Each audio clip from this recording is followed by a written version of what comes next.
Há pouco mais de 2 anos era anunciada no país a nova política econômica do governo federal. A equipe de Temer iniciou uma mudança de rota que incluiria rigoroso ajuste fiscal, reformas e privatizações. No projeto de privatização estão os bancos públicos como Caixa, Banco do Brasil e BNDES.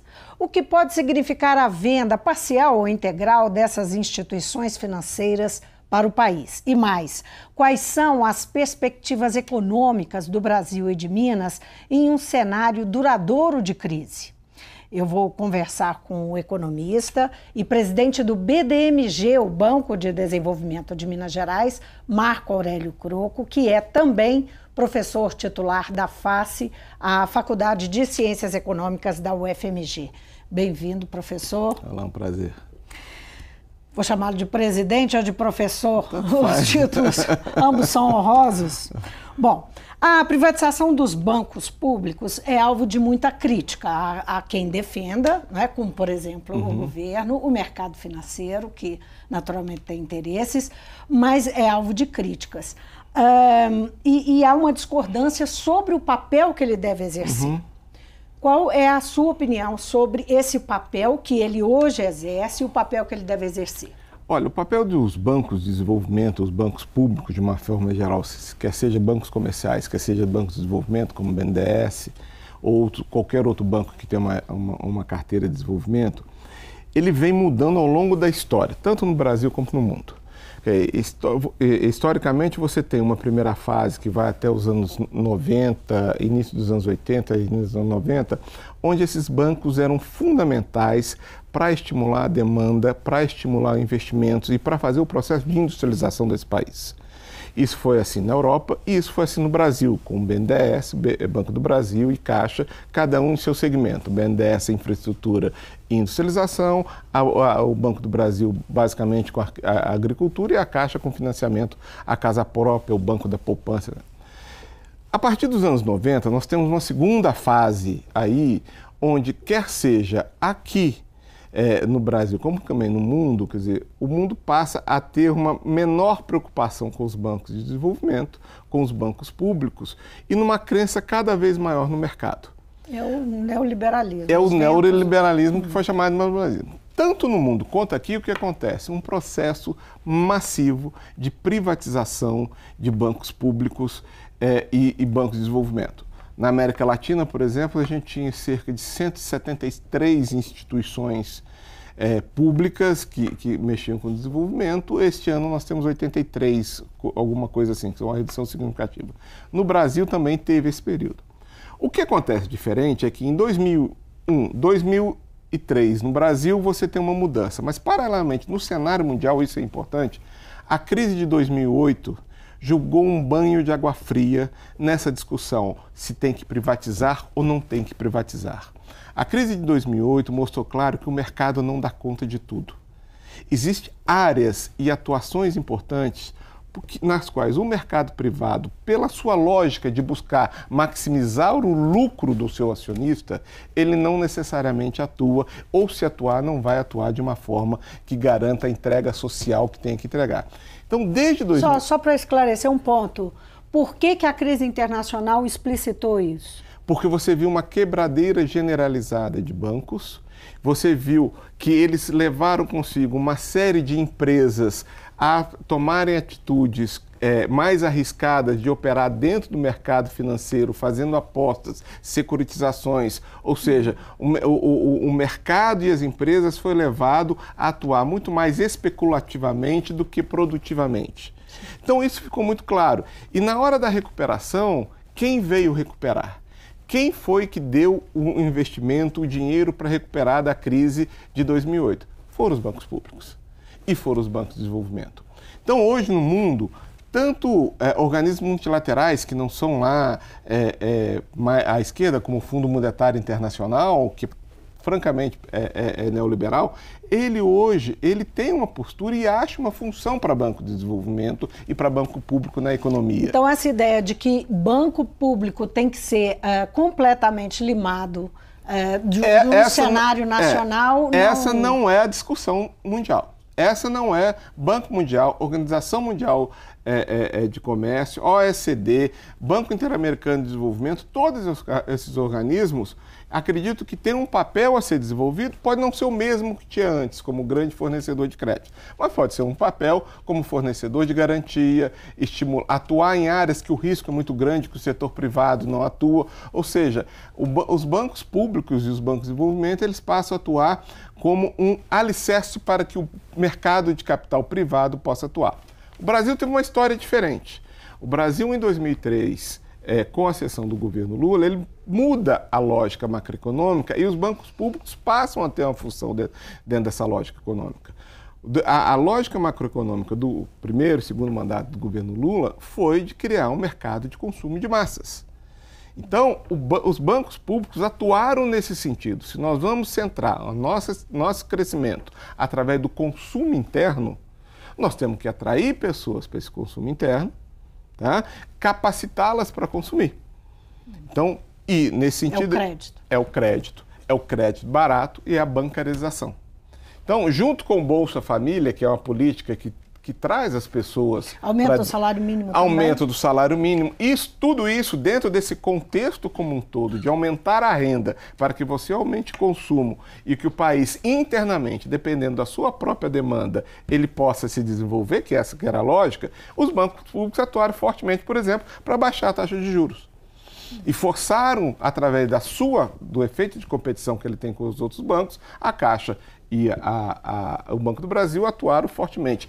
E o BNDES atuou na forma de fomento industrial, né?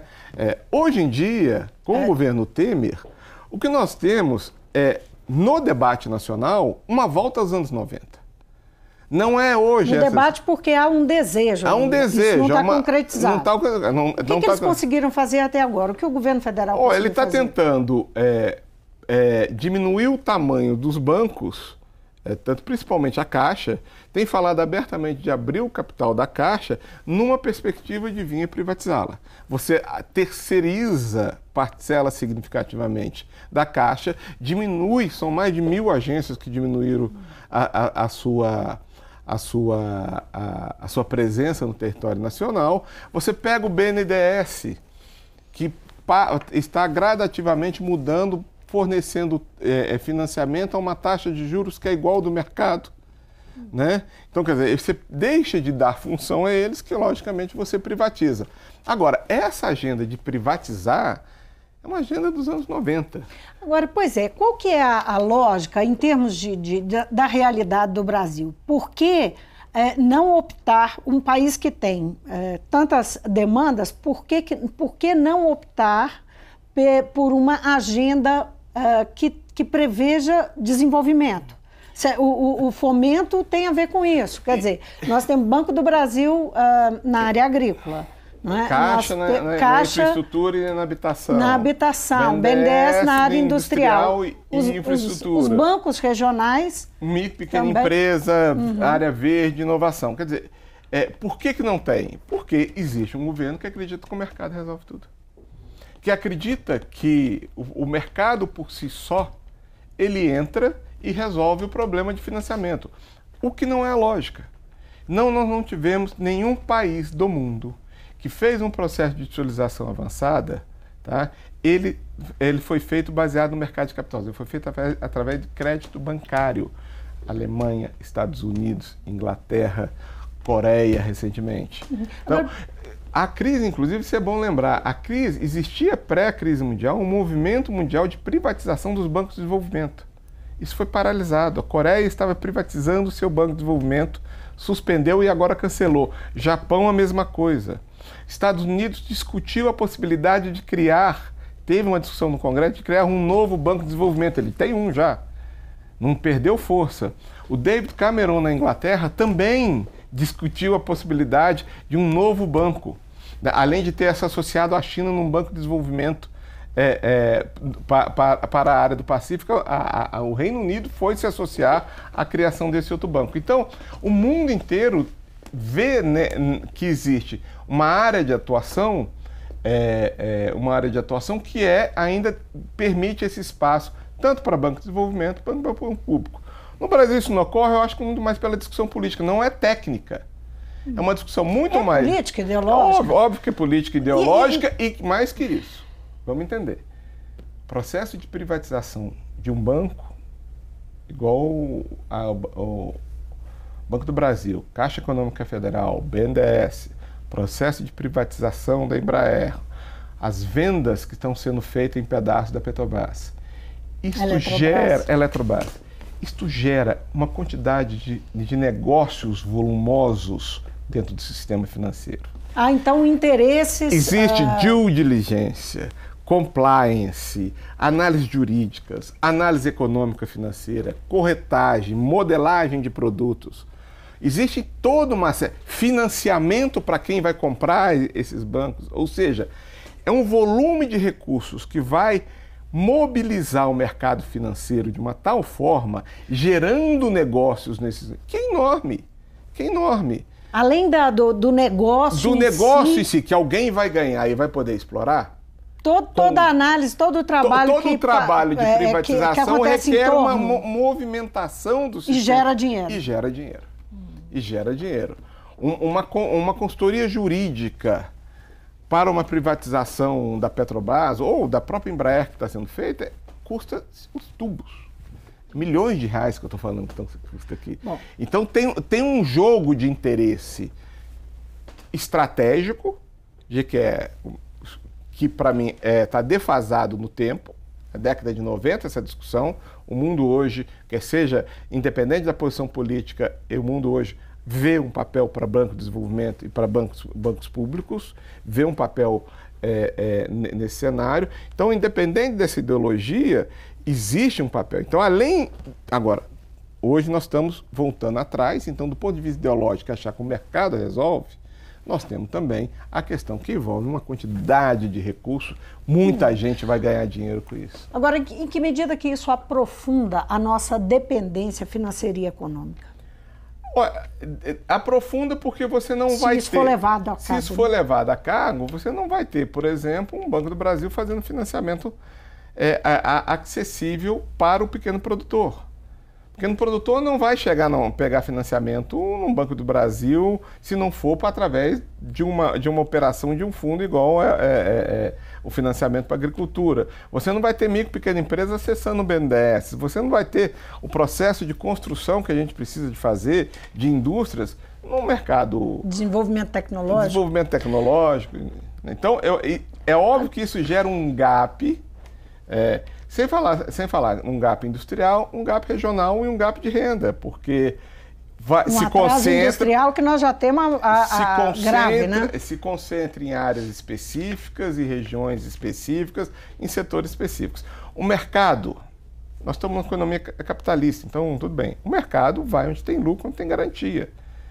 Ele não vai por uma demanda social, porque a área X precisa de uma indústria, financiar uma indústria lá. Ele vai financiar uma indústria lá se aquilo for dar lucro. Se não for dar lucro, ele não financia. Agora, quem pode fazer isso? Um banco público, que é capaz de suportar, não prejuízo, mas taxas de lucros menores do que um banco comercial. Então, nesse sentido, em relação ao resto do mundo, como você está dizendo, essa ideia do Estado mínimo nessa área financeira aí a ideia de Estado mínimo normalmente significa, hoje no Brasil, não existe Estado mínimo, existe Estado sem direitos sociais, sem programas sociais. Vamos ser muito franco aqui, falando abertamente. Né? Ninguém está pedindo para o BNDES, para o Banco Central parar de ajudar banco quando eles vierem a cair, intervir, etc. O Estado mínimo é para acabar com programas sociais. É esse que é o Estado mínimo no Brasil, é essa a discussão. Ninguém fala de acabar com uma linha de financiamento para exportação e o exportador se virar. E você não vê isso, a CNI falando disso. Existe uma briga hoje sobre o Reintegra, que é um mecanismo de subsídio para justamente o processo de exploração. Aqui não é Estado mínimo. Aqui tem que ter subsídio. Agora, o Bolsa Família não sei, vamos congelar o gasto com educação e saúde, etc. O Estado mínimo para uns aqui, vamos entender, é cortar gastos sociais. Né? Então eu acho que não é uma discussão de déficit. Eu acho que essa discussão de déficit, quer dizer, O governo entrou... É porque isso vem no bojo como uma justificativa, dentro da lógica do governo, uma justificativa por conta do déficit fiscal. Orçamento é receita e despesa, não é só despesa. Investimento gera emprego, gera compra, gera tributo. Então, um investimento, o gasto público em investimento, ele tem um papel indutor. Isso não é da economia, isso gera arrecadação. Isso gera arrecadação. O problema no Brasil é que só se vê a discussão do déficit só pelo lado da despesa. Olha, até o Bolsa Família no limite. O Bolsa Família não é só um programa social. O Bolsa Família, a cada R$1 que você dá para um pobre que está vivendo em extrema pobreza, ele vai gastar R$1. Aquele R$1 vai para a padaria, aquele R$1 vai para a vendinha. E o cara da venda que vendeu um saco de arroz vai ter que comprar outro saco de arroz. O cara da padaria que comprou um saco, que fez o pão e vendeu por causa daquele R$1, ele vai ter que comprar de novo. Existem estudos que mostram claramente que R$1 gasto no Bolsa Família representa um aumento de 1,7 centavos no PIB. Porque pobre não poupa, né? Pobre gasta. Porque ele não tem, a necessidade dele ainda é muito... O pobre não poupa. Eu ganho, eu gasto porque eu estou na miséria. Então... Agora, presidente, só para a gente ter ideia de como as coisas estão nesse momento. O que foi feito até agora? De concreto, o que a gente pode dizer que já foi feito e se for levado a cabo até o final essa proposta, quer dizer, vamos dizer que o próximo governo encampe essa ideia, o que pode acontecer de impacto com essa privatização? Olha, eu acho que as privatizações que estão colocadas aí são trágicas. A Eletrobras é uma privatização trágica. Nos Estados Unidos, todas as usinas hidrelétricas são estatais. Todas, sem exceção. Não o setor energético, mas as usinas hidrelétricas são estatais. Por quê? Porque a água que passa ali para gerar energia e dar lucro para a produtora de energia é a mesma água que vai atender o consumo de água dentro da cidade, é a mesma água que mais na frente vai serve para irrigação. É um bem público. Então você não pode garantir que a vazão de uma água seja coordenada pela lógica da rentabilidade de uma empresa de concessão de energia elétrica. Não pode. Então, por isso que no mundo é assim. Segundo, os bancos públicos têm um papel, sim, de indutor do investimento. E tem essa capacidade. E não é um problema, hoje, apenas de falta de recurso. O Brasil tem cerca, hoje, de 300 bilhões de reservas internacionais. Se você pegasse 10% disso, você poderia fazer um programa de investimento nesse país, né? Um programa de investimento nesse país, acabar as obras que estão inacabadas e, com isso, dar um novo retorno. O setor privado não vai investir no país hoje. Por quê? O setor privado não investe, não é porque o governo está com as contas em dias ou não está com a conta em dias. Isso é a maior falácia. O governo não tem investimento porque não tem confiança, porque o déficit da economia, o governo está gastando mais do que arrecada. Isso é uma falácia. O empresário está lá na fábrica dele, ele está vendo se o estoque dele está diminuindo ou está crescendo. Se o estoque dele está diminuindo, ele contrata mais gente para produzir, compra mais insumo e vai produzir. Ele não produz porque o governo está com as contas em dia. Ele produz se tem demanda. Ele investe uma nova fábrica se a produção dele não está dando conta da demanda que está chegando. Então não adianta simplesmente falar, que isso é conversa de mercado financeiro. Não adianta simplesmente falar que as contas do governo estão em dia. O Brasil hoje está operando com cerca de 70% da capacidade instalada. Não tem déficit zero, né? Não tem déficit zero que consiga fazer com que ele invista, né? Tanto faz ter meta de déficit. Só retomando o que eu perguntei, a questão do impacto, o senhor fez uma referência à década de 90. Nós podemos ter um recuo na economia brasileira por conta dessa política, da ordem desse tempo? Eu acho nessa que sim. Mesma É ordem? só olhar os indicadores de miséria, a quantidade de famílias que retornaram à situação de miséria no Brasil. O Brasil retornou ao mapa da fome. O Juscelino Kubitschek fez 5 anos, 50 anos de crescimento para frente em 5. O governo Temer está fazendo 20 anos de retrocesso em 2. A propósito de crescimento, o noticiário vem apontando, tanto o mercado quanto o próprio governo admitindo, que aquela previsão de crescimento de 3% do PIB em 2018 não deve ocorrer. Agora fala-se em 1,5%, no máximo 2%. Qual que é a sua leitura desse país hoje, da economia e das nossas perspectivas? Olha, existem dois fatores importantes. Eu acho que existe um problema macroeconômico muito sério.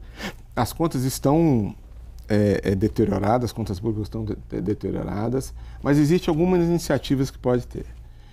Você só vai romper isso com um nível mínimo de investimento, eu acho.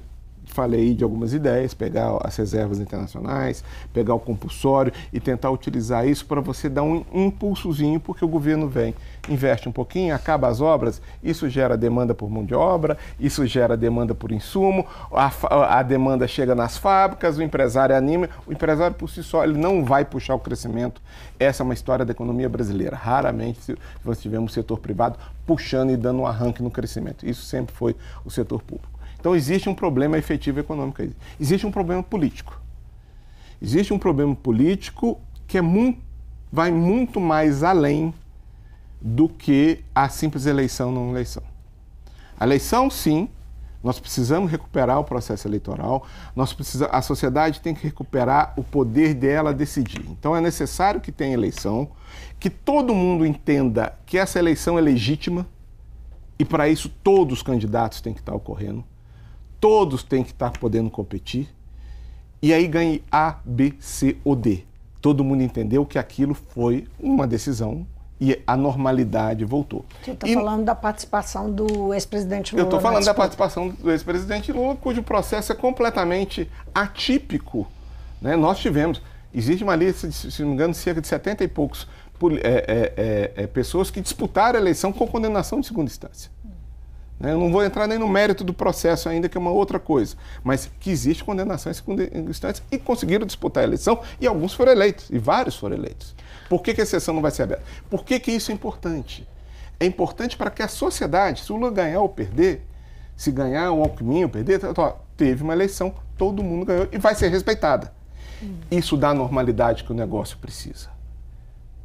Nós vivemos uma situação inclusive para o manejo da política econômica. Para o manejo da política.